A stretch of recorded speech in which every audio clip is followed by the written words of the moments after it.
I'm very pleased to see so many of you coming again to one of our events in the Krasno event series.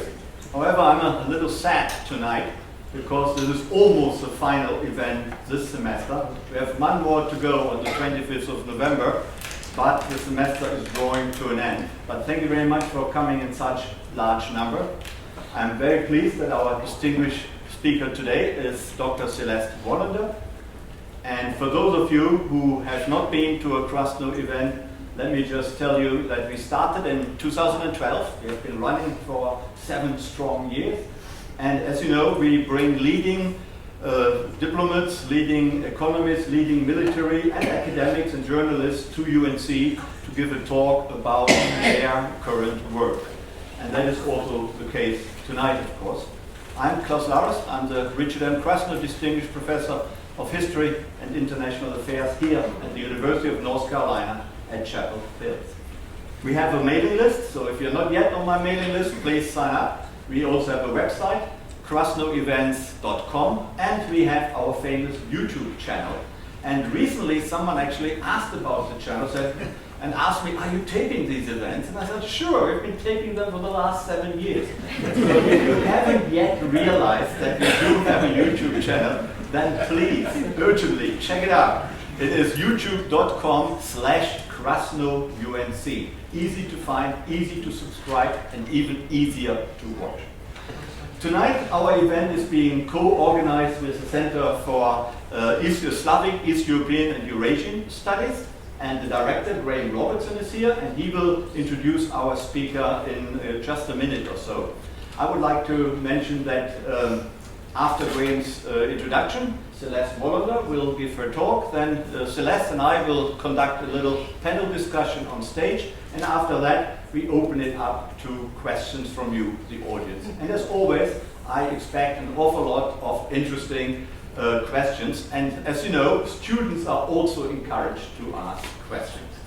So it's a great pleasure to welcome Celeste Wallander to the Krasno event series. And I would now like to pass on to Graham Robertson, Professor Graham Robertson, who will introduce Celeste.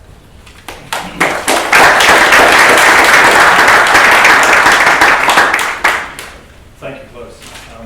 It's a great pleasure for me tonight to introduce Celeste Wallander. Dr. Celeste Wallander, it's both a pleasure and an honor. Dr. Wallander has the rare distinction of being one of the few people in the United States to have had real influence on both the intellectual academic community in the United States and in the former Soviet Union, and have real influence on in the policy world as well. And so she is a uniquely distinguished and uniquely appropriate person to come to talk to us tonight. Celeste Wallander is currently the Chief Executive Officer of the U.S.-Russia Foundation, which is a non-governmental organization that promotes Russian-American cooperation, particularly in the sphere of economic and institutional advancement. Dr. Wallander received her BA at Northwestern and her PhD from Yale. Her dissertation, interestingly enough, was on then Soviet forms of intervention in other states. So the names may change, but some topics just never get old. She then went on to teach at Harvard University, where amongst other things, she founded an organization which is called PUTIN'S. PUTIN'S was set up to bring together scholars from the former Soviet space with scholars and policymakers in the United States to share perspectives and develop understanding of one another and develop new approaches to our mutual security interests. 20 years later, or more than 20 years later now, PUTIN'S is still the leading place for academic and policy exchange between scholars and policymakers in the former Soviet Union and in the US. It has now more than 125 members and holds a number of policy conferences every year, and it's really a unique institution that's a testament to Dr. Wallander's intellectual entrepreneurship and commitment to institution building. Dr. Wallander is the author or editor of 3 books and more than 80 different articles on European and Eurasian security. But in the last decade, she has devoted most of her time and talent to public service. She served first as the Deputy Assistant Secretary for Defense for Russia, Ukraine, and Eurasian policy in the first Obama administration, and then as special advisor, special assistant to the president, and senior director for Russia and Eurasia on the National Security Council. There's quite simply no one better in Washington to come to talk to us on these issues tonight, so we're delighted to have you here. Thank you very much, and welcome, Dr. Celeste Wallander.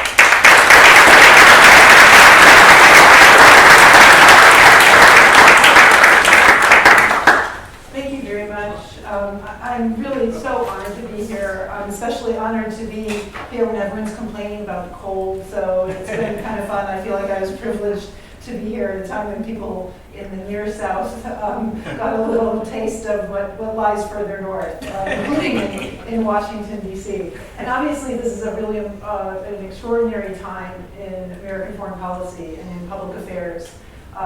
Russia is always at the top of the headlines, but now it has multiple dimensions, and I hope to be able to touch on some of the elements that maybe will help make sense of it, and I am delighted to have the opportunity as well to engage with you with your questions, so I'm looking forward to that. So what I'm going to do is lay out an argument about where Russian national security policy comes from, why it takes the form it does we see today, and to explain that to you. And then to flesh out some of the elements of Russian foreign and security and military policy with reference to a lot of current events that we've seen over, as long as you want, but say the last 5 years. And then to talk a little bit about the implications for the United States and what the United States needs to be doing now, but also looking forward over the coming decades in coping with the challenge that Russia poses.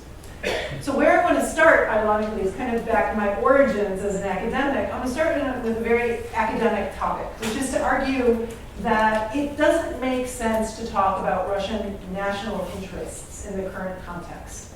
Because what we actually are faced with is a Russia in which what is advanced or called Russian national interests are really the regime interests of the Russian leadership.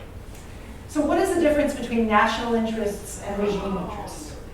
Well, in a democratic system, such as the United States, or most European countries and other countries around the world, we have political systems with competitive elections, with parties that represent views, sometimes common, sometimes competing views, across society, across business interests, economic interests, cultural beliefs, religious ideas, and a process of competition and aggregation of those interests to form governments. Governments that are accountable and that stay in power by being elected again and by following the rule of law.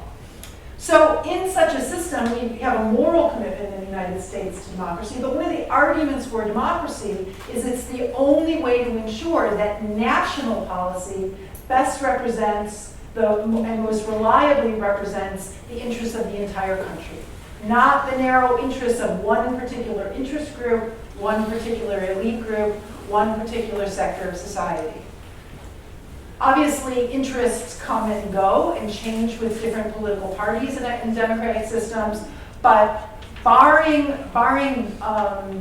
hiccups in the processes of elections and of representation following the rule of law, constitutional procedures, and accountability, the best bet you're going to have that the national policies of a country are actually the national interests of that country is a democracy. But in political systems in which leaders come to power and hold power without getting into the multiple ways in which leaders can achieve power globally, without that process of election, competition, and accountability, there's no reason to expect that the national policy of such a country would represent the national interests of that country. And in fact, the opposite. You would expect that by coming to power, by holding on to power, by not having to be accountable to broad groups within a society and in a competitive political process, that the interests of a country led by an authoritarian regime would reflect the interests and advance the interests of whoever it is that's in power. So in authoritarianism, policy serves regime interests, not national interests. So to understand not just the domestic policies of an authoritarian country, but the foreign policies of an authoritarian country. You need to understand the form of political power and the terms in which the leadership exercises and hold on to that power. So, to understand Russian foreign policy, we have to understand Putinism. Putinism is sort of a policy shortcut, but now it's actually embedded in academic study of Russia to characterize the particular nature of Russian authoritarianism today, under Putin. Now, Putinism is a particular form of authoritarianism that is very different from other forms of authoritarianism that we've seen historically, and also comparatively you can see in the modern world today. Putinism, for example, is not the same as Soviet Stalinism or even Soviet Brezhnevism. The terms of political power are different. There's no Communist Party. You cannot understand Soviet authoritarianism without understanding the role of the Communist Party in political power in the Soviet period. Instead, Putinism is a form of authoritarianism in which political power is based on personal relationships, not institutions, and a particular form of personal relationships, a system of patron-client relationships where the glue is trust and mutual survival in core corrupt business and economic relations, rooted back in Putin's time in St. Petersburg. And the economic and business clans that he was associated with that fueled his rise as deputy mayor in St. Petersburg, but also the business interests that he created, enabled, protected, and advanced as deputy mayor of St. Petersburg, and when he moved to Moscow, he brought with them. Some of those interests are leftover security services interests. Putin does have a background in the KGB. And a number of his business associates also had security services relationships and former careers in the Soviet period. But the key, and this is gotten wrong all the time in commentary, the key is not those security service relationships. It's the set of business, economic, and corrupt dealings that were rooted back in St. Petersburg of those individuals, some of whom were from the security services, but others were not. Now, how does Putinism work? Putinism works, as I suggested, through the exercise of elections, but elections that are not competitive. You don't have competitive political parties. And not through accountable politics. The political leadership in Russia is not accountable to voters, in part because there are competitive elections. But instead, the access to power comes through how close you are and where you stand in those patron-client relations rooted back in Putin's experience in St. Petersburg. Access to power means being in the right patron-client clans, and it means then having not just access to power, but because you have access to power, you have access to wealth.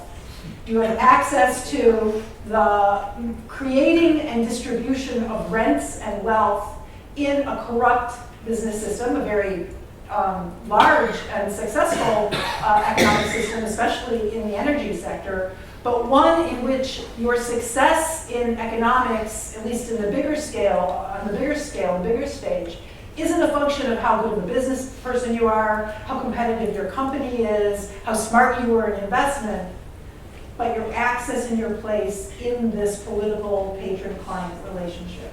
And so it's a closed circle. Access to power depends on access to rents and rent distribution, being able to benefit those who keep you in the right place in this clan relationship. And access to the wealth, in turn, depends on access to political power. Not how good of a business person you are, not how much foreign investment you may be able to raise, not how innovative your ideas in the economy may be. Those things happen too, but they happen outside of the circles of political power. And in fact, if you attract too much attention in the Russian economy, you're likely to attract the attention of these very powerful clans and find yourself pulled in and your money and business kind of expropriated. And we can talk more about that. But that's enough on domestic politics in Russia. That's not what I'm here to talk about. What I'm here to argue is that this system of Putinism at home has foreign policy implications. The foreign policy implications are rooted in how Putinism works at home. So Putinism is not about transparency, competition, accountability, the interests of private investors, good corporate governance, sanctity of contracts, the whole host of aspects of the global liberal economic order that are familiar to Americans and Europeans, because those bases for economic action and behavior in the international system would undermine Putinism at home. If economic wealth can be generated through competition, and how wealthy you are is based on how good of a business person you are, it begins to erode the political terms of power and control of the Putinist regime leadership. So over time, Putinism has become incompatible with exactly the global liberal order that Russia initially sought to sign on to. At the end of the Cold War, Russia was welcomed into the international community, and Russian leadership and Russian society and Russian business people sought to participate in that global liberal order, including its economic and business manifestations. They sought to become private enterprises, competitive on the international system, to attract wealth. It began to erode already in the 1990s in oligarchic capitalism, but there wasn't an identity between oligarchic capitalism in Russia and political power the way there is under Putinism. It's been under President Putin's rule that the two have become intertwined. And so the corruption of economics is now part of the corruption of politics. And so the global liberal order itself has come to be viewed by the Putin elite and by President Putin himself as a threat to Putin's rule inside of Russia and a threat to all those clan-based relationships inside of Russia. So instead of seeking integration in the international system, the Russian leadership today seeks to either resist and close off Russia from those kind of international and global influences, or to change the international rules of the game. And that's the way to understand Russian foreign policy since Putin's return in 2012 as president. The turnaround came with when Putin declared that he would be coming back as president, and Dmitry Medvedev, who'd been president for 4 or 5 years, would be stepping back into the role of prime minister, and public protests within Russia erupted, protesting this notion that somehow the Russian leadership wasn't accountable, couldn't be elected, got to decide on its own whose turn it is to be president. Putin was taken by surprise by this reaction from Russian society, because it suggested that in the period in which he wasn't president anymore, that patron-client spaces for Putinism had become vulnerable. It had become vulnerable to not Putin's unpopularity, because obviously President Putin can't believe that he might be unpopular, and Russians might actually think that they had the right to choose their own president. Instead, the assessment was, aha, the reason for these protests, the reason for this problem is we've opened too much to this global liberal order. We've allowed foreign NGOs to operate in Russia.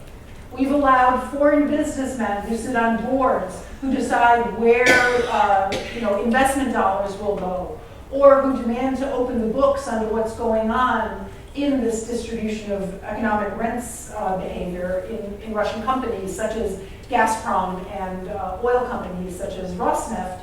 That's the problem. And so when Putin came back to power in 2012, the threat assessment changed.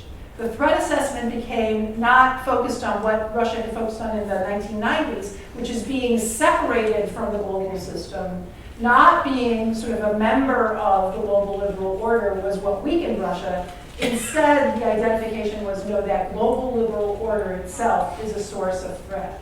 It's the source in this threat assessment of color revolutions. Color revolutions are what the Russian leadership has called various citizen-based efforts to make elections mean something in their countries, to hold leaderships accountable, such as in Syria, in Georgia, in Ukraine, in multiple countries across the globe. And because in the Russian leadership mindset, there's nothing sort of genuine about political activity, it's all managed from above, there has to be somebody orchestrating all of these color revolutions and all these efforts to undermine political leaderships by unleashing the forces of competition, transparency, rule of law, and accountability, and so it must be the United States. So the core threat assessment of Putinism is that the United States uses the global liberal international order, including not just the economic order and its rules of the game in competitive market economics, but also the rules of the game, the United Nations Charter, the OSCE, the Organization for Security and Cooperation in Europe, human rights law, a whole host of elements of political international law, which are part of that global international order, to undermine and weaken regimes, whether that be Yanukovych in Ukraine in 2013 and 2014, in this telling, I'm not agreeing with it, or Russia itself. So that was the Russian leadership's explanation for Wallander. Not that Russian citizens said, hey, wait a minute, we thought we had to decide who the president was. The explanation was that the United States is using the global order in order to overthrow the Putin regime because they didn't want to see him back in power. Now, there's two implications of that I want to draw your attention to. One is sort of Ukraine as a case study. So let me step back a second. What happens to an economy in which decisions are based on who has political power, and which the main focus of economic activity is to distribute rents to those who are politically connected? It's not going to be an economy that's a source of growth and dynamism in the 21st century. It's going to be an economy that falls further and further behind and begins to have problems because the sources of innovation tend to come from the international system. That's true from the United States. Competition and innovation comes to the US economy. It's been true for China. China's going through, we can talk about China. China's going through its own path of rejecting global liberal order, which fueled China's economic rise over the past 40 years. But you're going to begin to see an economy whose growth rates begin to slow down and get squeezed, and then you're going to begin to see the nightmare scenario for a patron-client authoritarian system like Putin's, which is the pie isn't growing, so it becomes harder to distribute rents and goodies, economic goodies in the system. And so what is the source of new rents? Or if there's no source of new rents, you face the nightmare of having to redivide the pie among all of the clan-based relationships that support your political rule. So you've got to find somewhere to grow the pie. Now, the Russian economy was already slowing down before the Ukraine crisis. The Russian economy had fallen to, which in the 1990s not the 1990s, during the first years of Putin's leadership, actually had grown at rates something in the range of 7% per year. GDP growth was in the range of 7% per year. The Russian economy took a deep hit in the Great Recession of 2008. But even after the Great Recession, it only bounced back to growth rates in the range of 2 to 3%, which from an American point of view isn't that bad. But in an inefficient system of rent distribution and for an emerging economy, that's not good enough. So when Putin came back to power, he reinvigorated the concept of the Eurasian Economic Union. The Eurasian Economic Union was an idea to recreate some of the elements of the Soviet economy, to pull countries that had been part of the Soviet economy and integrated in some respects with Russia's business sectors and sectors of not just energy, but industrial sectors and agricultural sectors, to pull them back into closer relations, because many of those countries had actually been pursuing that global liberal order promise, that foreign investment, foreign competition, foreign trade, and had been reducing their trade with the Russian Federation, not on purpose, but as a result of competition and market dynamics. But as well, countries such as Georgia and even Ukraine under Viktor Yanukovych in 2013, by pursuing agreements that were consistent with the global liberal order, such as the EU Association Agreement that Yanukovych had run to become president of Ukraine on and was negotiating in 2013, by signing the EU Association Agreement, Ukraine was committing exactly to systems of accountability, transparency, rule of law, competition, reduction of corruption in the economy, exactly the kinds of things that would be incompatible with integration in the Eurasian Economic Union. And the Eurasian Economic Union was the way for the Russian leadership to seek access to new sources of rent in the economies of Russia's neighbors, Armenia, Belarus, Kazakhstan. But the key to the plan was Ukraine. The Ukrainian economy was the largest of those potential members of the Eurasian Economic Union. It was the most advanced industrially. It's still, it is corrupt and it's got its problems, but it was one of the more advanced Ukraine was one of the more advanced portions of the Soviet economy. And the defense sector in Ukraine was highly integrated with the Russian defense sector. So when the Ukrainians took what from the outside looked like a very innocuous step to sign, not to join NATO. NATO membership was not on the table at this point. Too many countries in Europe were not on board with Ukraine becoming a member of NATO. So the alternative was, okay, we'll integrate better with Europe economically, through free markets, through business competition, by opening our economy to foreign investment, the whole liberal package. Ironically, at that moment, probably Ukraine could not have done anything that was more a threat to Putin and Putin's rule at home, because it was going to undermine the whole project of the Eurasian Economic Union and how it was meant to bolster Putinism at home. So when you hear arguments that the reason that Russia intervened in Ukraine in March of 2014, that's got it wrong. The intervention, the pressure started in the fall of 2013 to get Yanukovych to not sign the agreement. And when Yanukovych reneged on his promise to his own people, he actually was democratically elected and he was accountable, and they rose up and protested the reversal of that campaign promise.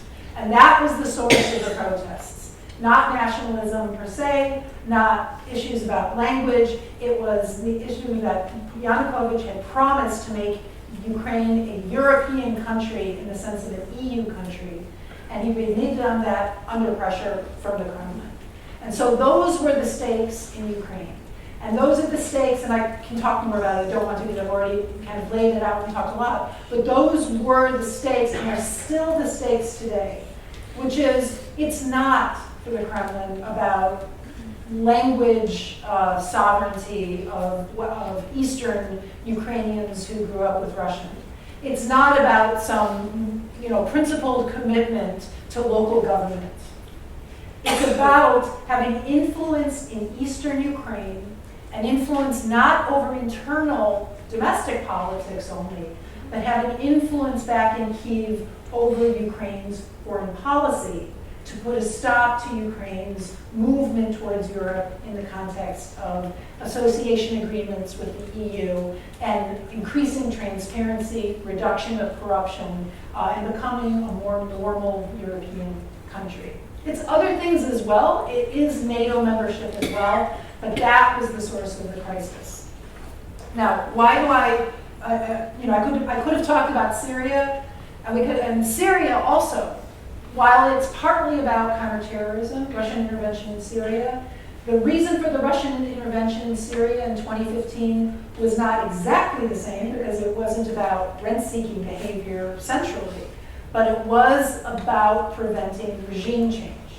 It was about Russia's relationship with the Assad regime and the pretty explicit, sometimes not so explicit, commitment of the West to see Assad's rule end by supporting the opposition in the civil war. So when Russia intervened in Syria in 2015, the pretext and the public version given was it was to fight terrorism in Syria, but in fact, Russian military forces did nothing to fight ISIS, did nothing to fight violent extremism. They intervened in the civil war to save Assad. And the context was exactly the threat assessment of trying to prevent the United States from its march of color revolutions, which might take place in the broader Eurasia, but in the Kremlin's threat perception is aimed straight at Moscow itself. So those are the stakes today also in Syria, and why Russia has conducted itself the way it did when Turkey presented the opportunity for Russia to further consolidate the Assad regime's control in northern Syria. It's furthering its goal of making sure that Assad stays in power and Russia has a say in the terms of Syria's resolution. So I have lots more I could say, but I want to get to your questions. So let me talk about what are the implications of this version of explaining Russia's security policy, threat assessment and national security policy. First of all, and I regret this, as someone who's worked on Russia policy and who actually believed in the promise at the end of the Cold War that an integrated Russia would not only be good for Russians, so it would make them more prosperous, more secure, more able to be global citizens, and have opportunities for international education in the kind of country at home that they aspire to, but it also would be good for American national interests, because our best partners in the international system are exactly those countries that live up to the standards of rule of law, transparency, commitment to international law, and competition in a welcoming environment for innovation and business opportunities. So I regret the fact that that is not where the Russian leadership is right now. And I want to argue or put to you that this is not merely a misunderstanding. And this is the reason I started where I did. This is not, there's plenty of misunderstanding. There is plenty of mistrust. There have been plenty of mistakes made, and probably during my time in government, I contributed or made to some of them.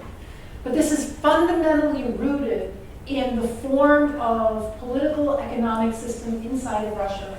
And it's what we're going to be dealing with as long as that is the reality of Russian domestic politics.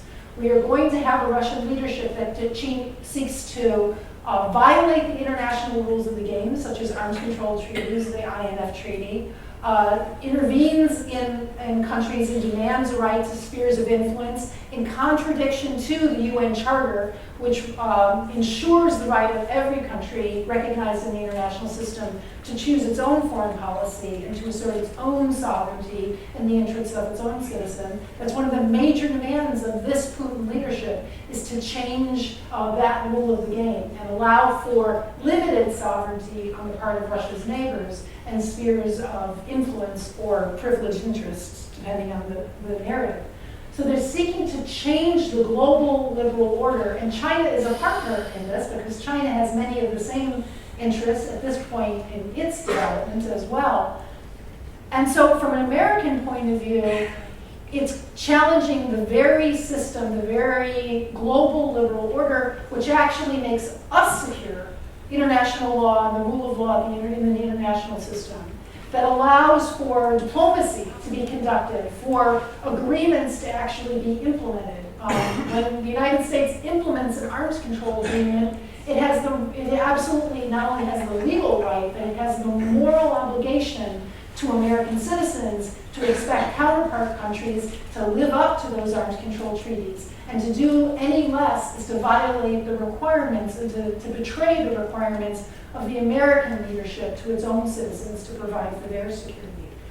So while this is not the Cold War, Russia is not the Soviet Union for some of the reasons I suggested, but also because Russia is a declining power at a point when China is a rising power, which is really complicated from an American foreign policy point of view to think about managing both a difficult declining power and a difficult rising power. This is not something that's going to go away.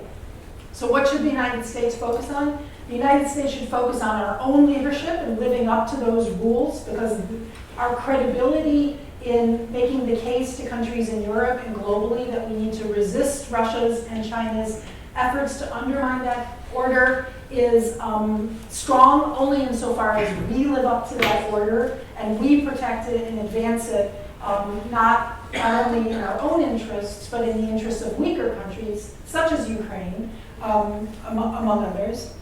We need to be open to a Russia that is willing to return to the table and talk about living by the rules that the Russian leadership signed up to 30 years ago, and which benefit Russia in many ways in the international system. But we needn't feel guilty about expecting Russia to come back to the table, implement existing commitments, and then talk about new areas of potential cooperation. So for example, the idea of talking to the Russian leadership about a new INF treaty is perfectly reasonable. But first they have to come back to the table and implement the INF treaty that they signed up to in the first place. To reward a country that has violated a treaty by then changing the treaty, the way you can imagine the signal that sends globally to other countries about how important it is to live up to their commitments. And finally, I think that the United States needs to remain open to Russian society, to Russian business, competitive business, not the crony capitalist businesses that are part of these patron-client relations. Americans need to distinguish between the regime, which is seeking to undermine American interests and relationships abroad, and the Russian people and Russian society, who are not responsible for the foreign policies of their leadership because it's not a democracy. Every one of us in this room is responsible for what the United States does. We live in a democracy. That doesn't mean we always like what our government does, but ultimately, actually, we have the responsibility for what our government does. We shouldn't be punishing Russian society by closing America off and the global system off from Russian society. We should support student exchanges. We should reach out to Russian business people who are interested in growing their businesses insofar as they are able. We should keep the doors open to the ideas that animated American national security policy and Russian national security policy with the opportunities at the end of the Cold War. And that may take a while, but we should not close that door to that opportunity because it's in American national interests. So with that, I Thank you very much.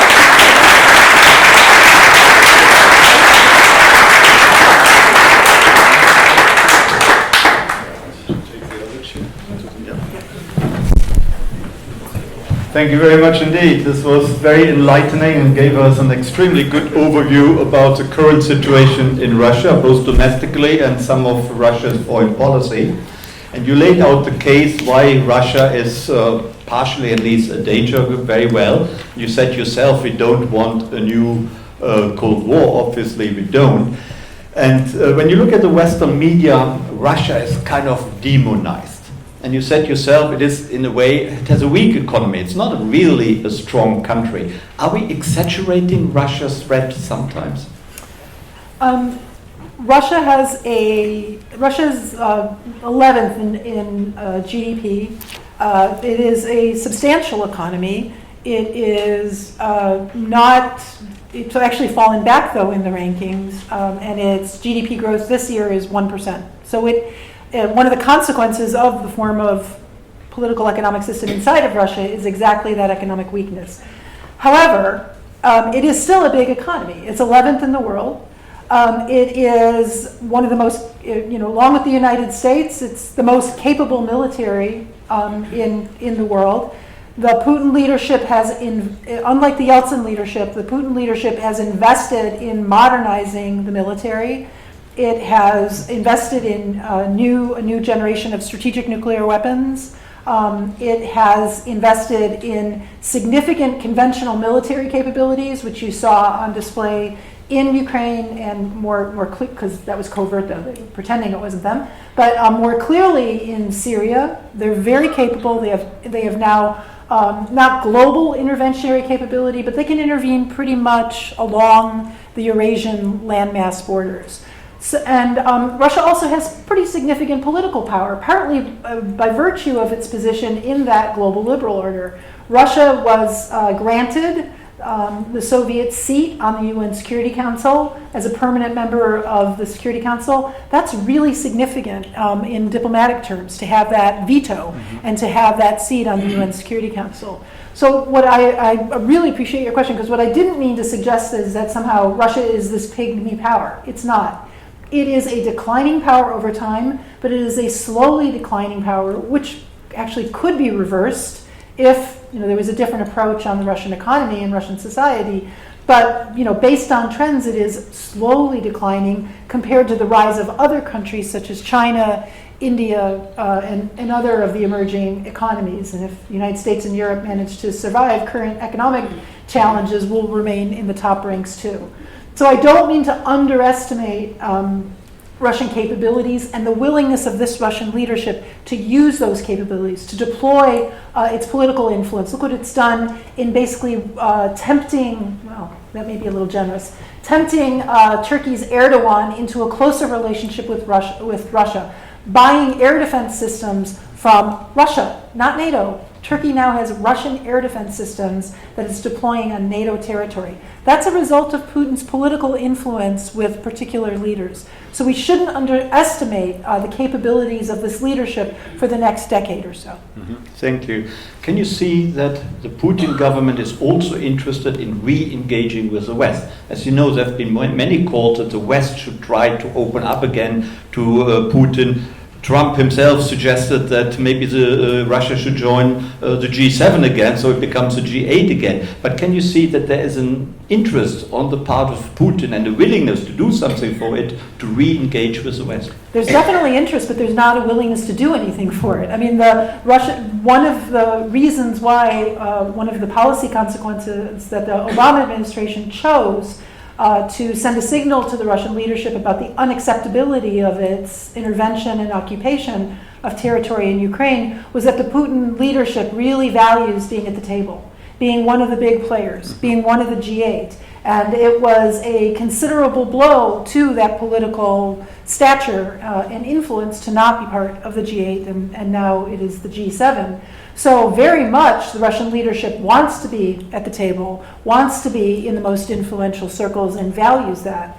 But not on, this gets back to my point, not on the terms that are acceptable to the United States, to Europe, to the international community, on their terms, right? There is no particular reason why you couldn't welcome Russia back into the G8 once it gets out of Ukraine through a peace agreement with Ukraine that is acceptable to the Ukrainian government.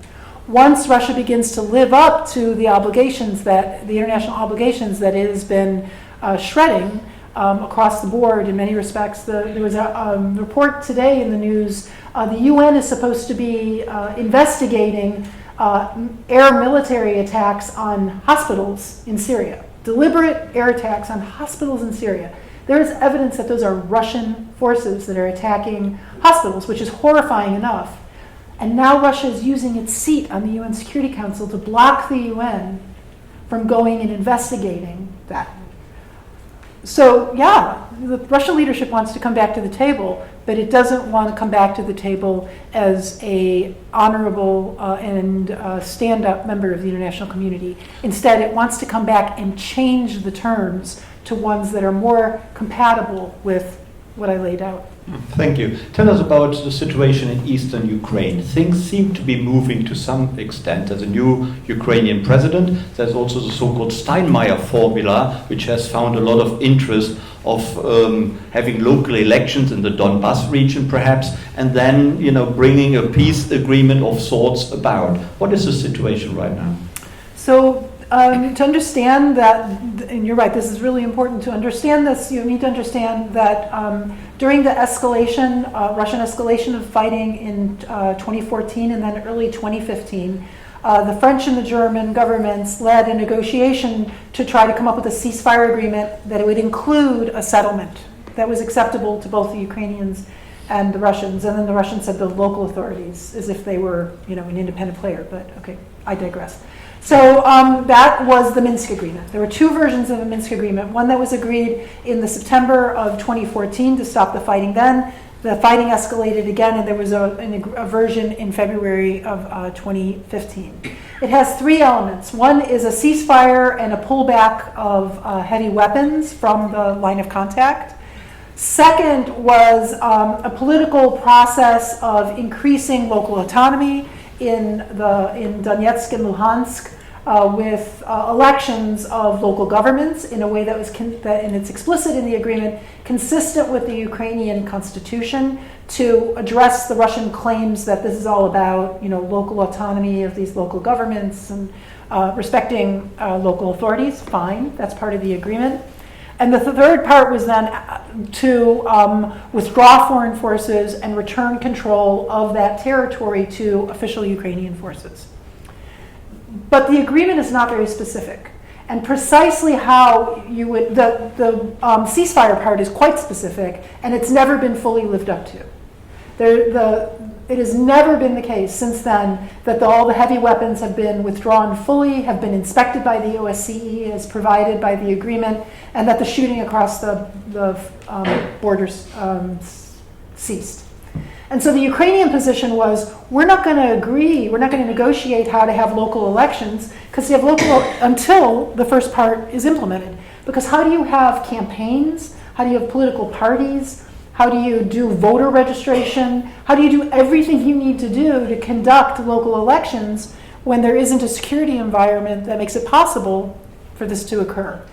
And so the Russians have used that argument to say that the Ukrainians are delaying, they're not implementing Minsk, and therefore we're not even going to talk about withdrawal of foreign forces and returning the border back to Ukraine. And so there's been a stalemate for the last 4 years on this.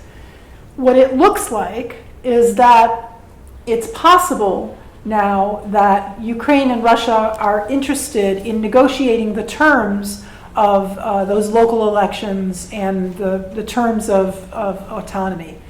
One form for that is the Steinmeier formula. The Steinmeier formula is a proposal of how you would hold those elections, how you would conduct those elections, and a form of autonomy that was proposed by German then Foreign Minister Steinmeier. The problem is the Steinmeier formula is very unpopular in Ukraine because it is viewed as being exactly the terms on which Russia seeks to implement that local autonomy in a way that allows Russia or Russian-influenced players in the eastern Ukraine to have that stranglehold on Ukraine's national policy, as I described. And so the Steinmeier formula is very unpopular in Ukraine. President Zelensky first said he accepted it, now has said he's not so sure. So it's very murky to understand exactly what the negotiations and talks may agree on. It may be a step forward, or it may be another round of inability to agree on the terms for the conditions for those local elections and autonomy. Thank you. There's also talks that Russia wants to integrate Belarus properly into its territory. There was a union treaty signed in, I think, in 1997. And ever since, Belarus has insisted on its sovereignty, while apparently Russia would like to, let's say, intensify the union. How do you see that? I am skeptical that what Putin has in mind is, or the Russian leadership has in mind, is actual integration of Belarus into the Russian Federation. The union treaty is advantageous to Russia and to some interests in Belarus, which is its own form of strange authoritarianism, that gives Russia the kind of economic access to the Belarusian economy, that rent-seeking opportunity that I've described, that is very important to the Russian elite. The Belarusian economy is, very compatible in many ways with a lot of Russian business interests, and having access to that is in the interest of a lot of people around Putin. And the idea of a union between two sovereign states, Russia and Belarus, also has security implications. Russia already, basically, there's an agreement between Russia and Belarus that gives Russia the right to provide for air security, air patrolling and air security of Belarus. The Union Treaty might be a step toward an integration, even deeper integration, which would give Russia enormous advantages in security terms to be able to control Belarusian territory, facing NATO capabilities. But those would be possible just through a union. They don't require an actual integration of Belarus into Russia. And there are a lot of interests in Belarus which resist the idea of integration, because then they lose the advantage that they have of controlling their own political economic system that is to the advantage of the leadership. So I think there's a tug of war. And if Russia owned the Belarusian economy, it would cost it quite a bit as well. One of the issues that is constantly debated in Russian elite discussions is how much Belarus costs the Russian economy, and at a time that the Russian economy overall is only growing at about 1% GDP, it's not clear that Russia would benefit from absorbing. Russian businessmen, yes. Mm-hmm. Russia as a whole, not so much. Thank you. Last week we had a speaker here who talked about the Russian-Chinese relationship, and of course that relationship has grown very close recently. And the speaker last week doubted that is a lasting phenomenon. He said that is a temporary alliance which will break apart within a reasonable period of time. What is your view? Is that an alliance made in heaven? As I suggested, I think that it is a set of common interests between Xiism and Putinism in challenging the global liberal order. They've kind of got one another's back. They both hold permanent seats on the UN Security Council. When China has been, sort of asserting extended sovereignty in the South China Sea, it's kind of acting in a sea domain in a way that Russia has in Moldova, Georgia, and in Ukraine. So they have very compatible interests, not necessarily on specific issues, but in challenging the international rules of the game. And they coordinate quite well and agree quite a bit on that challenge. But I agree that is, I don't know how long it'll last, but there's a fundamental contradiction, which again is China is a rising power. China is a rising power in areas of the world that Russia right now has an advantage in because of its post-Soviet location and relationships, particularly Central Asia, the Caucasus, and areas of Eastern Europe where China has targeted its Belt and Road Initiative. The Belt and Road Initiative is a way for China to gain economic advantage, political influence, and one of the differences between China and Russia is China goes in and puts in real resources. I spent a lot of time in Central Asia when I served in the Obama administration, and in the period in which I was visiting Kazakhstan from the beginning of the Obama administration until 2016, you could see the growth of Chinese business, the building of roads, the building of rail lines, the appearance of all kinds of infrastructure. In the course of a couple of years, those kinds of things that the Russians negotiate about and don't actually build over decades. And so while there's a lot of talk in Russia about how great it is that there's this strong Russian-Chinese relationship, the subtext is absolute concern that Russia is suddenly facing not just a rising China in China, but rising Chinese influence in areas where Russia used to be able to set the terms of energy agreements or set the terms of road traffic or migration policies. And there's considerable concern, and I think at some point we will see that begin to serve as a source of friction between the two. And Putin is also trying to compete with China and Africa, I believe, like the West, like the United States does. Any success that they can? Well, economically, not so much, but militarily, yes. And this is one of the differences. It's interesting. China remains primarily maybe not competitive, but a commercial power with commercial assets, the ability to go in and build infrastructure, to bring in business, to buy businesses in the context of the Belt and Road Initiative, where Russia doesn't tend to have, except maybe in the energy sector, doesn't tend to have that influence, those resources. But what Russia has done is two things in Africa. One is to provide military assistance and military advice, including pushing some of the private military companies that are well connected to the Kremlin to help non-democratic leaderships in various countries in Africa to cope with their own internal security problems. And election interference. It turns out that Africa has now become, this may be a slightly dramatic way of putting it, but I think it's only slightly dramatic, a test case and a new terrain for Russia to try out its political technologies in helping leaders in Africa steal elections. There was an article in the New York Times just last week. Take a look at looking at how Russia has played a role in Madagascar's elections. So that, where they're bringing their particular, sort of comparative advantage, Russia's comparative advantage is in these kind of nefarious military capabilities and in legitimate arms sales and in these election activities. And so it's not a direct competition, it's more a asymmetric competition, I would say, with China. Thank you. American foreign policy has been kind of tough on Russia. Sanctions have been imposed and other things have been done. But the president himself apparently has a fairly benign attitude to Vladimir Putin, if I can believe the media. How do you explain that contradiction? Just asking.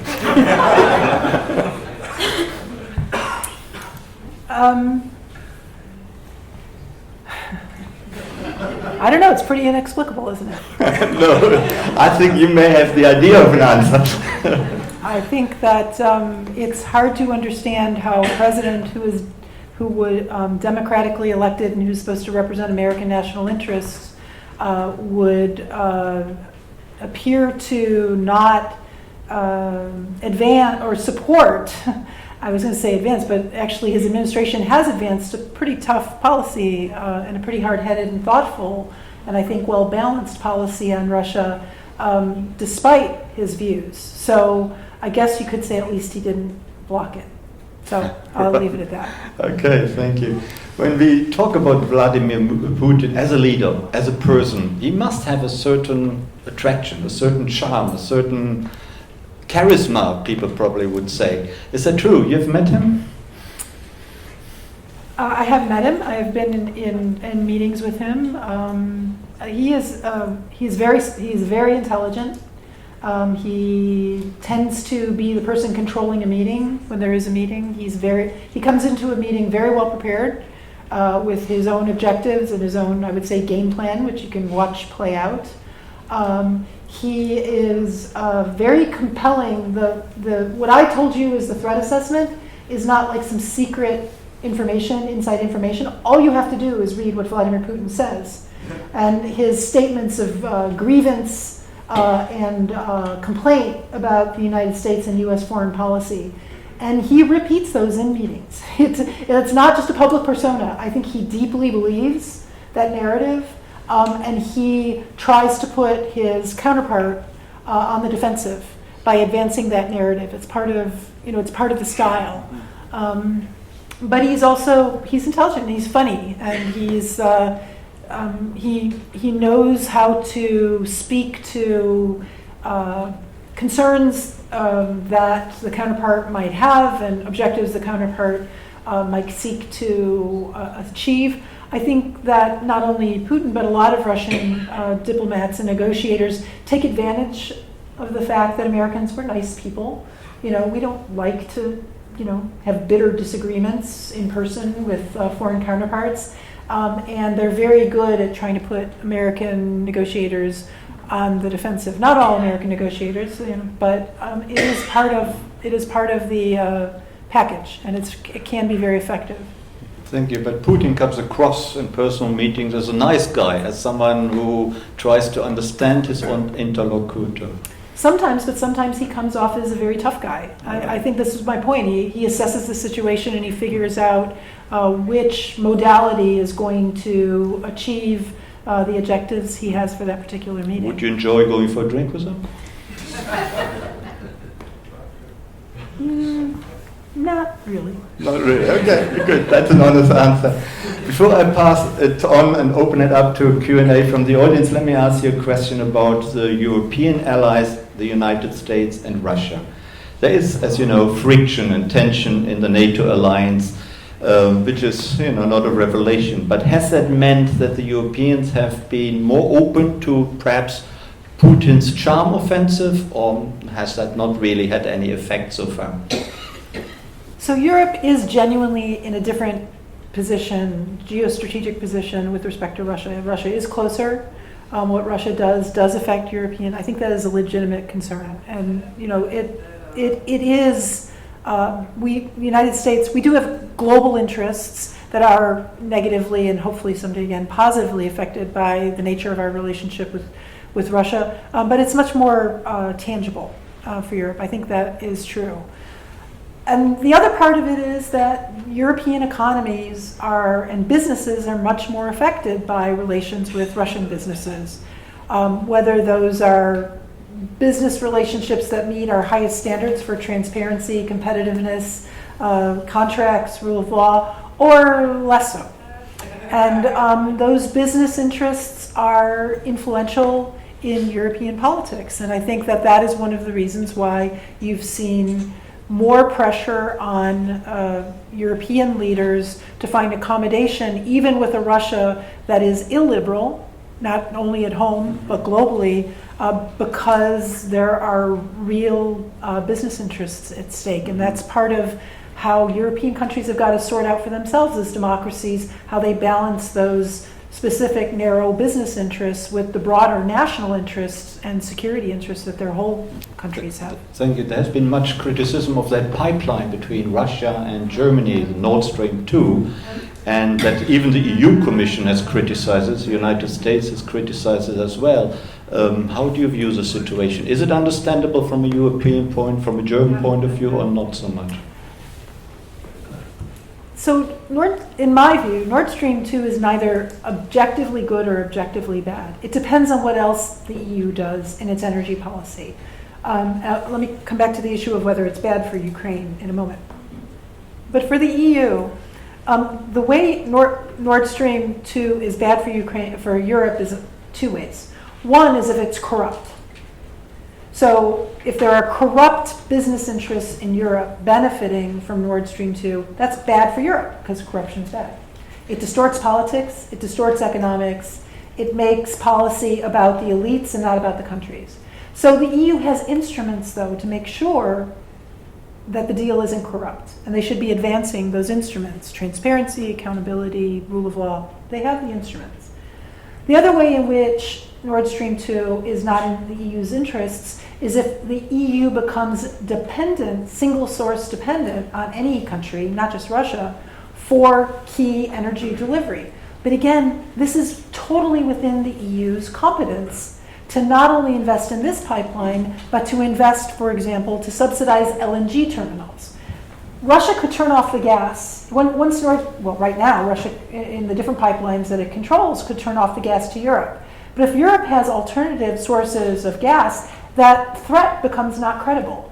And all it does to turn off the gas from a European point of view is it denies Russia the contracts for that gas, as long as you have credible alternatives. So if the EU builds interconnectors, if the EU arranges with other natural gas providers, such as Norway, such as the UK, which still is in the EU, but maybe not for long, that maybe if the EU got serious about making sure that you aren't single source dependent, then Nord Stream 2 isn't necessarily bad for European interests. To the extent that it does look like it is, it's because the EU has failed to do both of those things. And if they got serious about it, that actually wouldn't be as big a problem.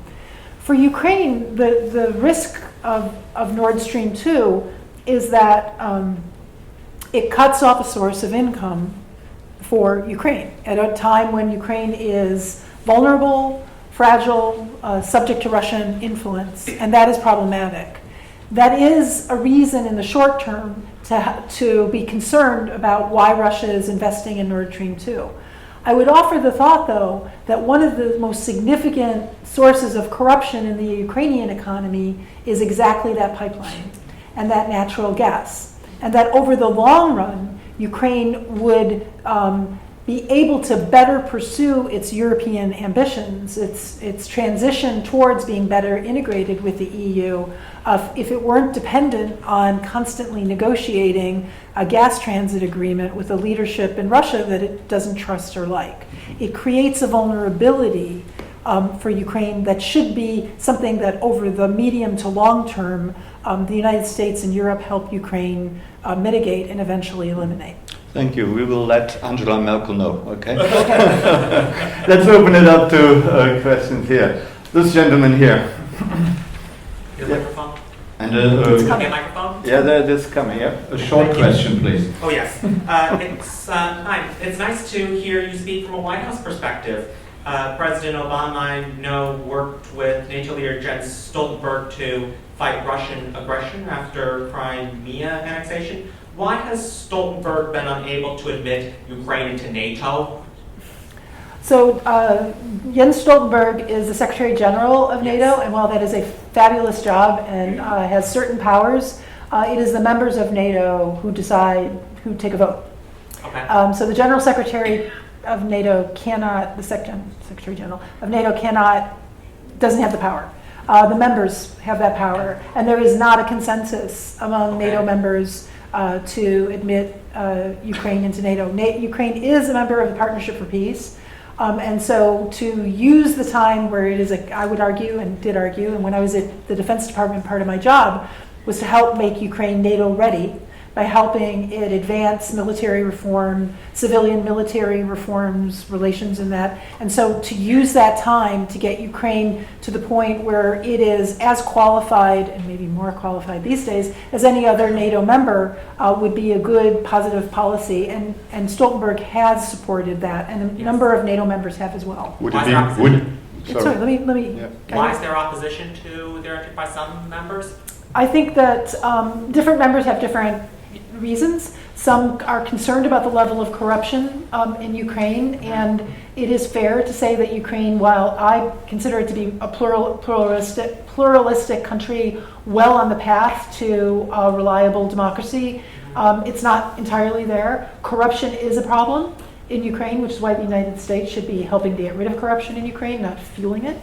And it is something that a lot of European countries are concerned about, whether Ukraine has the political will. Some, and we're not going to name names because no one names them publicly, have concerns that Ukrainian membership in NATO would inspire further Russian military intervention in that region, and believe that they don't want to, quote unquote, and I'm not quoting, not quoting, but I'm not advancing this argument, I'm answering your question, to not provoke Russia into counterproductive actions, which would put NATO on the spot if a NATO member were attacked. So it's a complicated set of discussions that frankly have been around ever since the prospect of NATO enlargement back in the 1990s was breached. It's not just about Ukraine. It's about the comfort level of current NATO members with dealing with those two issues. Thank you. Thank you. At the back there. Can you please stand up when you ask a question? Thank you. You've spoken about the challenges to the global liberal order and the partnership between China and Russia. You had a speaker before that also linked Iran to that. I just wonder what your views are on Iran's involvement, and just what about Iran in general with regard to that? Thank you. Certainly Russia and China are not the only countries challenging global liberal order, and including some NATO allies, which seem to be engaged in challenging liberalism, global liberalism. Viktor Orban has proudly referred to Hungary's political system as one of illiberal democracy, whatever that is, for example. And we've seen Turkey acting in ways that you would not expect a solid NATO member to act in northern Syria. So it is by no means only Russia and China. I think that the reason I focus on it because I'm here to talk about Russia, but I think that Russia and China are uniquely positioned to be able to challenge that order because they are powerful economically and militarily in the case of Russia. They are powerful politically because a lot of countries, important countries, have business interests, especially in China, and they are politically powerful because they are permanent members of the Security Council. But they often cooperate with other challengers to the global liberal order. And so I agree with you. Iran, Venezuela, it is not limited to Russia and China. I simply focused on them because they have the ability. From an American point of view, they're the ones to worry about up front. But I wouldn't disagree with what you asked. Thank you. This gentleman here. Do you have a sense of when or if we might see Russia's status as a nuclear power begin to play into its interest in advancing its interests around the world? Well, Russia's status as a nuclear... So Russia has been, this is an opportunity to make clear, Russia has been a solid leader on nuclear nonproliferation. So the Russian leadership, the Putin leadership, has not questioned Russia's commitment and role to nuclear nonproliferation. And they were generally constructive partners in the negotiation on the JCPOA to control Iran's nuclear weapons capability. So I think that's important to note.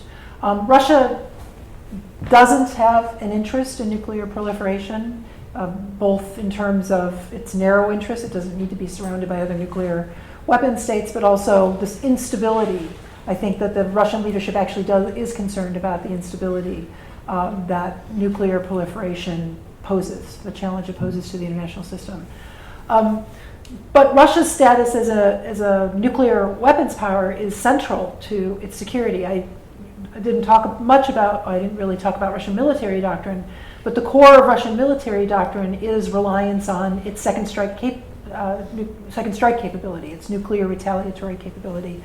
Because the ultimate bet for Russian security in Kremlin analysis is that the United States is deterred from, to some extent, hopefully from a Russian point of view, a strong extent, from color revolutions in Moscow or from nibbling in conventional conflicts on Russia's borders by the threat of nuclear retaliation, which Russia holds.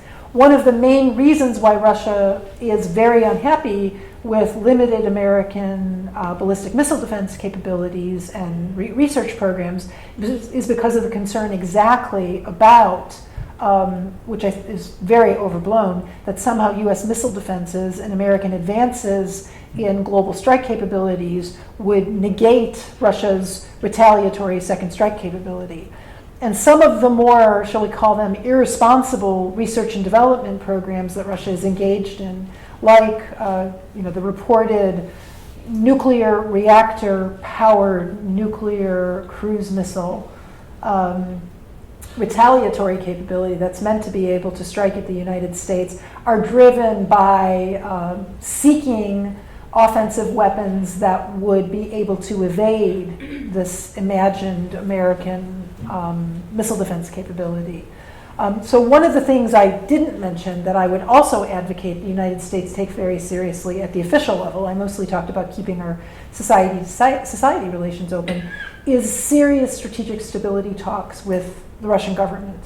Because there are all kinds of new technologies that Russia is pursuing and entertaining, and there are simply technologies that are emerging globally, which may challenge the terms for strategic stability that we became accustomed to in the 20th century, the offense-defense balance. And some of those capabilities have nothing to do with nuclear weapons. They include cyber, directed energy, space-based weapons, and so it would be good actually to begin to talk with major powers, not just Russia, China and other major powers, about how these new technologies might create instabilities that could lead to irresponsible choices. So I would advocate talking to them about those new technologies in the same way that the United States talked to the Soviet Union in the 1960s about dangerous ideas that ended up being subject to arms control agreements. Thank you. Is there a chance that the New START treaty will be extended, which is due next year, I think? So President Trump, so one of the things that the Obama administration sought was a discussion with the Russian government before we left office to extend New START, and the Russian government was not particularly interested in the time. I think that's a fair characterization. I'm comfortable saying that. Whether they thought they'd get a better deal from the new president, or I don't know. The Russian government has indicated at this point that it is very interested in extending New START. And all it takes to extend New START is for the American president and the Russian president to agree to do it. It does not need to go back for Senate ratification. It does not need to go for Federation Council ratification, although that would be a certain thing if President Putin wanted it to happen in Russia.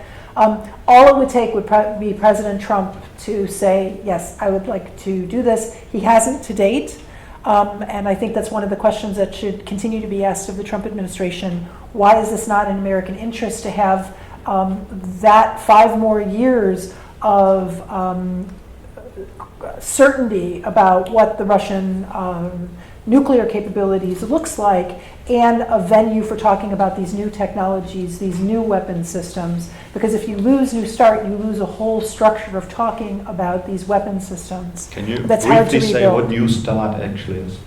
New START is a strategic nuclear arms control agreement that limits American deployed warheads and Russian deployed warheads, and also limits the number of delivery vehicles. I forget the exact, sorry, I don't have at my fingertips the numbers, but pretty significantly limited the numbers. It doesn't limit non-deployed warheads, which is one of the kind of compromises that allowed the agreement. It's one of the criticisms of New START, that allows both to store warheads not deployed on the delivery vehicles. But in terms of being concerned about like a trigger, like a crisis instability situation, it limits the number of nuclear weapons that are armed and on alert at any given moment. Thank you. There was a question here, this gentleman here. Putin is 62, 3 or 4, isn't he? Gosh, 65? Yeah, 4 or 5? Yeah. Mid-60s, we can agree on that. Mid-60s. Okay.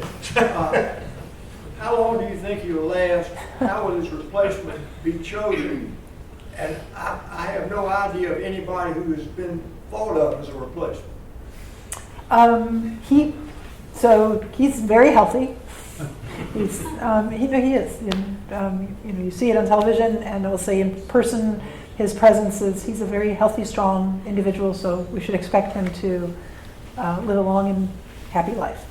But whether he will live a long and happy life continuing as Russian president is a question. So one of the problems of a kind of authoritarian system like Putinism is that because it's not based on institutions, there's no mechanisms, legitimate kind of internally accepted mechanisms for succession.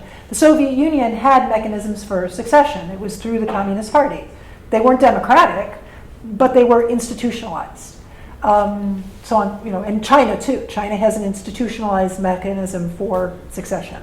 Not democratic, but so one of the challenges facing the Putinism and the leadership is exactly that there's no rules. So Putin agreed with Medvedev that Medvedev got to be president for a while, and then Medvedev agreed with Putin that Putin, well, he didn't really agree. He was told, I'm president again, and that took care of that. And one of the challenges facing the leadership is whoever you pick within this clan's sets of circle, somebody wins and somebody loses. So whoever wins is good with that, but all the other powerful people in Putin's circle are concerned that the wrong person wins, because remember, your access to wealth depends on where you fit in the access to political power. But and he's your such access a to political personality person. he has such a personality on the world stage, and there's nobody else like that. Right. So there isn't an obvious successor. And a lot of people in the elite would rather he just stay around because it's continuity. Uncertainty is scary. Changing who is now the head patron means that someone else is going to lose. Somebody's circle of patron-client relations is going to lose. And it's the dictator's dilemma. I don't like, political scientists refer to this, right? I don't think Putin is a dictator, but the concept is right, which is you're holding the power, you're key. He's not all powerful, but he's key to how all the power plays out in the system. And he's kind of handcuffed. I don't feel sorry for him, but he's kind of handcuffed. And we'll see how that plays out. And the scenarios include, well, through the Union Treaty with Belarus, he becomes the president of the Union, and then you can let someone else become president of Russia, and that's not really as important. That's why that's so one of the topics of speculation. Another is he does something like what President Nazarbayev did in Kazakhstan, which is he becomes sort of the graduated great leader who really is the one wielding power. The president is, even the titular, the highest, but not really. It's really intriguing, and we'll see how this plays out over the next few years. Thank you. If he's so healthy, he probably doesn't even go for drinks. I would conclude. So we don't have to worry about the question whether or not we would like to go with it. I'll leave it There there. was a question right at the... did you want to ask a question here? Yeah, this lady there. I have a question concerning that we are talking about a country that breaks all possible international laws. Could you just hold? Yeah, sure. Sorry. Aren't there any real instruments of deterrence? Like we're talking about any contacts with Russia. The American instruments of deterrence with Russia. Okay. Well, our strategic nuclear deterrent is solid and stable. So our conventional deterrent capabilities in Europe are much better than they were in 2013. In 2013, NATO didn't view Russia as a potential real threat. This is the big irony, right? The argument now in Russia is NATO is at our borders. You have military formations at our borders. Well, yeah, but we didn't before you invaded Ukraine. The reason why NATO has now agreed to have better capabilities in Estonia, Latvia, Lithuania, actually to Poland, throughout Europe, better planning, better logistics, more military, more modernized military, is to enhance the credibility of conventional military forces so the Russian leadership is not tempted to try to intervene and create a speedy fait accompli somewhere in NATO. So more should be done, more is being done, more planning is in the way to make that deterrent capability credible but not provocative. But yeah, we're doing pretty well with conventional military deterrence in the areas that matter, our treaty allies. Similarly, Japan, to the extent there's a Russia problem with Japan, it's mostly about China, but in Asia as well. The United States has enhanced deterrent capabilities. The new area where we need deterrent capabilities is, though, to prevent and deter Russian interference in our elections. And I didn't even talk about elections tonight, you'll notice. And what we really need to do is develop the capabilities to prevent Russian interference in our elections and to eliminate the vulnerabilities in our own systems that Russia has exploited. And I don't just mean cyber vulnerabilities, although those. Vulnerabilities in campaign finance law that allow Russian money to get into American politics.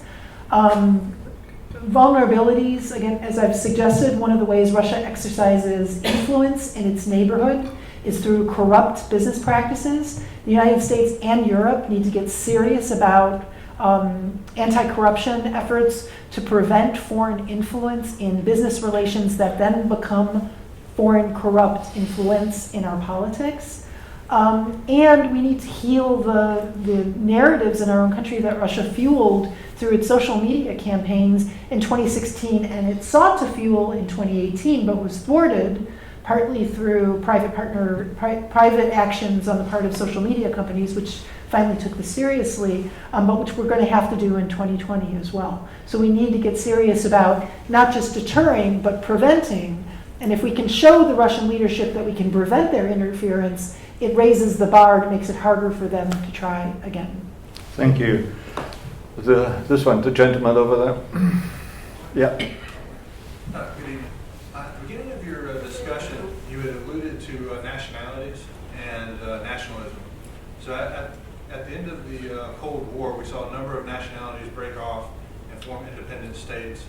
And there's a dozen or dozens of nationalities within the Russian Republic now that probably have similar aspirations. Do you see in a post-Putin patronage environment a further disaggregation of the Russian Republic? Well, this is one of the scenarios that is clearly a nightmare to the Russian leadership. They worry a lot about, it's one of the reasons for the forceful intervention in Chechnya. It's one of the reasons for many of the local political focus of the Kremlin's efforts to put trusted leaders in the governorships in Russian regions, the oblasts that make up the Russian Federation. So will there be, separatism? And that's one of the arguments that actually the Kremlin makes to justify Putin's strong man, policies. They don't call it authoritarian, but sort of a strong Vlast power of the Russian government behind Putin as a leader who can keep the Russian Federation together. So I think it genuinely animates a lot in the Russian elite and Russian leadership.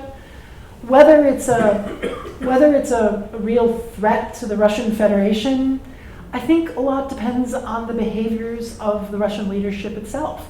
If they don't invest in an economy in which all the parts of the Russian Federation and the citizens of the Russian Federation see a positive future for themselves, in which they see the ability for their children to have positive lives, education, good health care, it is possible that could fuel separatism. It often does in the world. Separatism is often fueled not just by a sense of national identity, but a sense of the central government is discriminating against us or is neglecting us.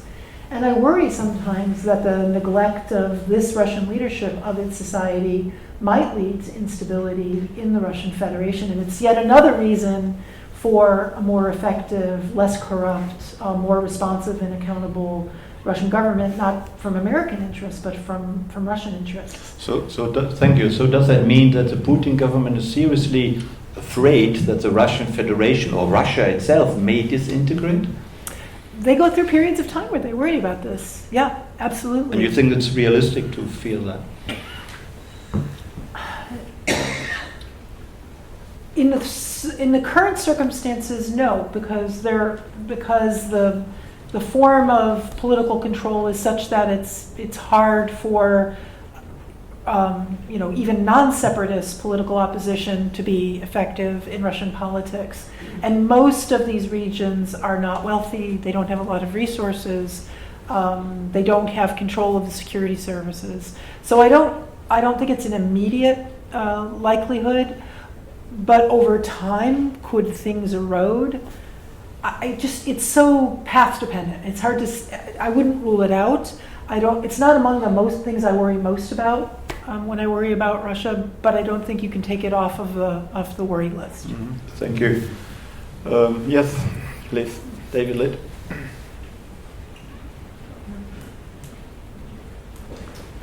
We'll take both.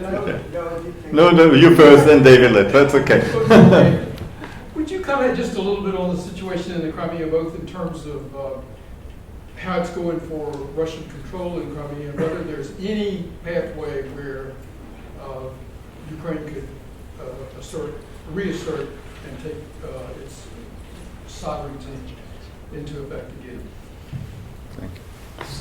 So Crimea, when I was at DOD and I was defense deputy when I had my job at DOD, and the title's too long, it's DASD, those who know.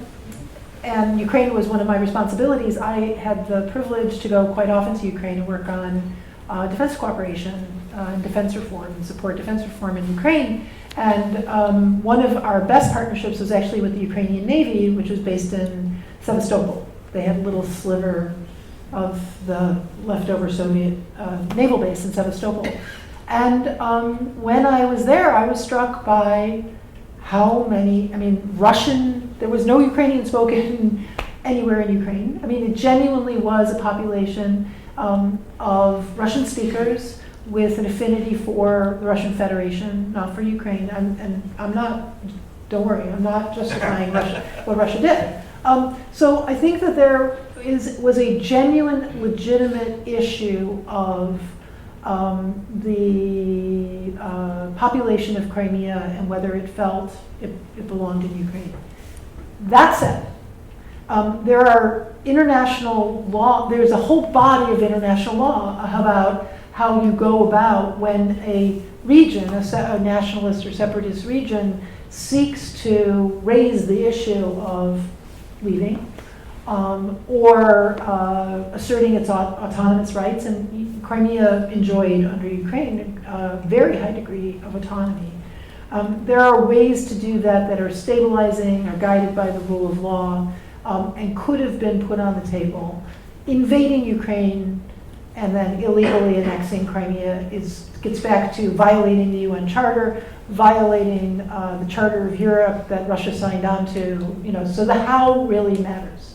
The how to do this really, really, it's crucial. So that, by way of answering your question, I believe if a genuine international, internationally monitored, free and fair referendum had been held in early 2014 in Crimea, you might well have seen a majority of Crimeans say they wanted either to be independent or to join the Federation, Russian Federation. And so if you held such a referendum today, you can't hold it now. It wouldn't be free and fair. It wouldn't be internationally monitored, because it's Russian occupied. They don't even allow the elections to be free and fair, and they're in control, right? It might be that you could imagine a internationally legitimate process of reconciling the issue of Crimea's future.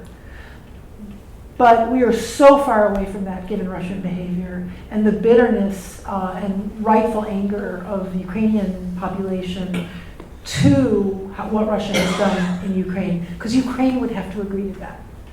And I think it would be very hard for a Ukrainian leadership, after everything they've been through, after 13,000 people killed in the conflict, it would be really a lot to ask the Ukrainians to hold a referendum of that sort, and even if it were, again, properly implemented, very fair, I think it's going to take a generation, if not more, to get to that point. I think the best we could hope for would be, first of all, Russian withdrawal from the Donbass, maybe as a result of implementation of Minsk, and then the international community putting Crimea on the front burner, instead of right now it's kind of on the back burner, and demanding of the Russians some kind of international role in Crimea as a protectorate or something like that for a period of time, rather than going straight to something like a referendum. But that's very speculative. That's an optimistic scenario, I would say. I don't think Russia is on board with that. Exactly. I'm telling you what it would take. I don't think the Putin leadership is not inclined to say, oops, we made a mistake, we were wrong, yeah, sure. Let's renegotiate. Thank you very much. David, Letia. Thank you. I find your Putinism, regimist analysis very compelling, and I want to see how far I can push this. I'm trying to understand Putin's attitudes and behaviors toward our own president. I believe that pathological and corrupt actors tend to ascribe to their adversaries the same motivations that they have, because that's the way they think, not other benign behaviors, but they know how the game is played. That's right. Can we say, therefore, that a large part of Putin's attitudes and actions toward the United States, toward Britain, toward the Salvini government in Italy, toward Orban, are to prove that you all are just as hypocritical, you are just as corrupt, making his behavior the norm, and trying to undermine any arguments that they have that somehow they are far superior? Or is this too conspiratorial?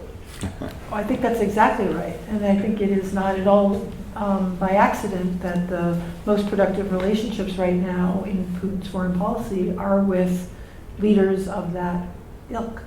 Absolutely, and all the better to be able to point to instances in Europe, because it's one thing to have corrupt relations in parts of the world that haven't attained that kind of levels of pluralism and accountability and economic advancement and democracy, but to have it in Europe, to see it play out in Europe, fractures, makes Europeans uncomfortable, makes other Europeans happy, but it's quite a spectacle to see it happening in Europe. And I do think that the cynicism that is at the core of Putinism, this corrupt patron-client relations and this rent-seeking and rent distribution behavior that is at the core of the political system, the cynicism applies to thinking about other leaders, absolutely. And I think that the stakes for Putin in the Helsinki bilateral were to have a private, guy-to-guy discussion about what we can get done.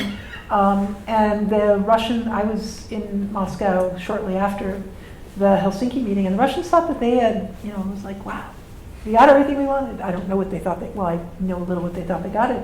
And then they found out that, back to my opening, it's like, well, no, actually, the American president is not a dictator. The American president actually has to deal with the Congress and American society and the media, and is not all powerful, and is constrained by the national interest, not whatever he or she, maybe someday, but not yet, decides to agree with a particular leader. The American president is very powerful, but the American president is powerful because the American president represents Americans. And insofar as the president doesn't represent Americans, we have mechanisms to hold that president accountable and limit the ability to execute foreign policies that are not in the national interest. And the Russians were surprised after Helsinki. It was pretty. Keep trying. They'll keep trying, but they were pretty surprised. They were, yeah. And I use the opportunity to lecture them about the nature of American democracy. Thank you. But the U.S. president does like dictators, doesn't he? He seems to have good relations with a number of authoritarian leaders. Yeah, sorry. I couldn't have expressed it better. I don't know what he likes. I've never met him. So from a behavioral observation, yes, it seems to be exactly. the case. Yes. Thank you. This gentleman here. Quick question, please. We have only 5 minutes left, please. Well, thank you. First of all, let me apologize because English is not my first language. But I actually want to change the conversation a little bit, and I want to talk about the U.S.-Russia Foundation.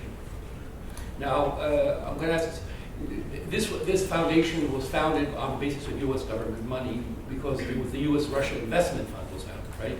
And the U.S.-Russia Investment Fund was set up to help modernize the Russian banking system. Not quite, but go ahead. I'm happy to explain. But in terms of bringing in things like credit cards, loans, integrating the Russian system. The U.S.-Russia Investment Fund, like the other investment funds in the post-communist countries, were set up to jumpstart private investment. Right. And some of the projects they supported were the ones you mentioned. IKEA. Well, and the U.S. government I've entered the leadership of the U.S.-Russia Investment Fund. Kirill Dmitriev is a mentee of mine. So was Igor Kuzin, and so was Natalia Polishchuk. They were all Ukrainians. And Pat Clarke, hired this team. I think partly, I've always surmised, they hired this team because they wanted to have non-Russians because then that would there would be less communication and less corruption and that. And do you have a question? That money now, that money now is now being used for developing Russia. There's $329 million in this fund. No. So I'm happy to. That's what it says on your website, because I just checked it. And let's have a question. Feed money into the Russian? There are Ukrainian students here in this room who've asked me for funds. So in other words, Putin is subverting our elections. Gotcha. Right? He is doing all sorts of misinformation. Right? you know, I've been trolled by Russian hackers, and because I got statements from Google and all sorts of places, and yet we have a fund, and there's no comparable fund for you. Yes, there is. It's called the Western. No, it's called the Western NIS Yes, I Fund. know, but that is run by Americans, and they've never permitted Ukrainians to be in executive positions. So there's no development of banking talent, and it's been privatized and created into a private. Can you ask your question? Well, the question is, can we find a way to take make Kirill and those people aware that, you know, there were certain agreements in terms of setting up these things, and if you invade a country and you know, and the United States was at fault because the salaries for Kirill were like $1.5 million, $2 million. Let the speaker give a chance to answer your question. Thank you. So let me explain for everybody. So in 1994, Congress passed the SEED Act, which took some of the normal technical and economic assistance from the regular congressionally funded technical economic assistance and created private investment funds for each of the post-communist countries. Some of them, they were joined. The Western NIS Fund, for example, includes Ukraine, Belarus, Moldova, and there was one for Russia, which is called TUSRIF, the U.S.-Russia Investment Fund. It was funded with $329 million, and it got to work in investing in and saving some Russian companies, repackaging them, selling them off. There were investment funds in Poland, in Bulgaria, in Albania, and each of the post-communist countries. About 10 years after those funds were created, the sense was private investment is there or it's not. It worked. It helped because a lot of investors back in 1994 didn't want to go into these newly market economies because the risk was too high, right? So the private investment funds were meant to help mitigate risk. Kind of, you know, like U.S. government has all kinds of vehicles for doing this. So one idea was to give all the funds back. Some of the funds made quite a lot of money. They were really well invested. Some of them didn't do quite as well. You know, it's markets, right? It's investment. You don't always win. And one idea was for the funds to all give the money back to the Treasury because the money had come from the Treasury. But instead, the decision was those funds that had made money could turn some of those proceeds over to create legacy foundations. And the first one was the Polish American Freedom Foundation. There's a Baltic American Freedom Foundation, and so on. And there's the Western NIS never created a foundation. It continued to operate as an investment fund. I don't know the background as to why that decision was made. But TUSRIF closed up its business, sold all its assets. That money was not at that point U.S. government money. It was private equity proceeds. And it gave half the assets to set up the foundation in agreement with USAID and the U.S. government. And that is the source of the funding for the U.S.-Russia Foundation. Our assets actually are about $145 million because we had half of the proceeds, the profits that had been generated. So just for the numbers. What you're seeing reference to is the fact that the TUSRIF money is sitting in an account while there's a discussion about how it goes back to the U.S. government. So we have an endowment and we make grants, and our mission is to support the private sector in Russia, not the government sector, the private sector. So scientists, students, student exchanges, lawyers, training lawyers how to defend, who are defend small business clients.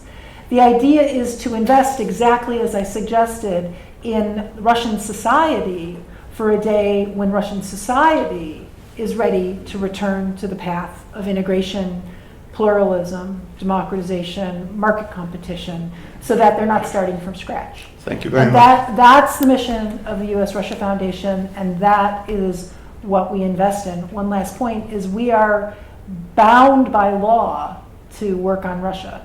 Even if I wanted to be able to invest in Ukraine or other countries, it would not be legal. Thank you. Because we're bound by the original grant agreement with the U.S. government. I was just about to ask you to become a donor to the Krasno event series, so you're not allowed to. What a shame. We have time for one final question. Who is the lucky one? Maybe this gentleman there. Maybe I have something broader question. So, Many believe that the Great Recession of 2008 discredited what I would call democratic capitalism. And of course, over many years in China, we've seen the development of what might be called state capitalism. And now in Russia, we're seeing, I think, state capitalism. Do you see this battle between the two forms of capitalism, and maybe many more forms? Do you see that battle going on at all in the world today? Well, I think what you describe is consistent with what I've called Putinism. I think I don't disagree with the term state capitalism because, but it's the difference between the Soviet period is that, well, in addition to not being socialism, anyway, that's getting technical. But the Russian state doesn't own, actually, it owns more of the economy now than it did when Putin started out, but it controls business without owning it to a greater degree by having influence on who's on the board of directors, who are the CEOs and presidents, who are the chief financial officers through these networks of patron-client relations. So that's why I characterize it that way. I think another way of thinking about it is state capitalism, but I think the idea is that the economy is serving the interests of the political elite, and the business elite is the political elite. It's not one or the other, it's intertwined. And that's why I was trying to argue that access to political power depends on control of rents and wealth, and control of rents and wealth depends on access to political power. So I guess that's a different way of describing state capitalism, but I think it takes a different form. It's different in China because of the role of the Communist Party and also Is there more interest in state capitalism now around the world?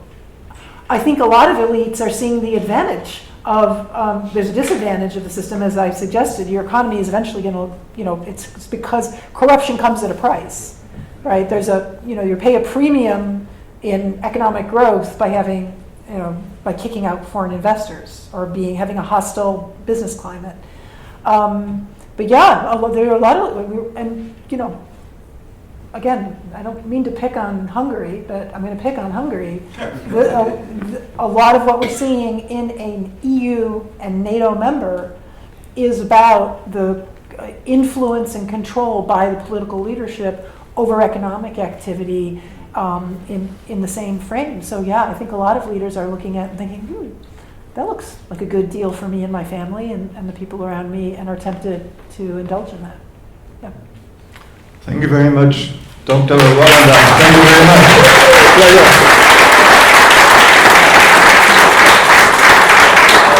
I think you enlightened us a lot. We got a lot of new information, and we'll have our final event for this semester on the 25th of November. It's about China. What does China actually want? Please come back. We have two Chinese experts talking to us.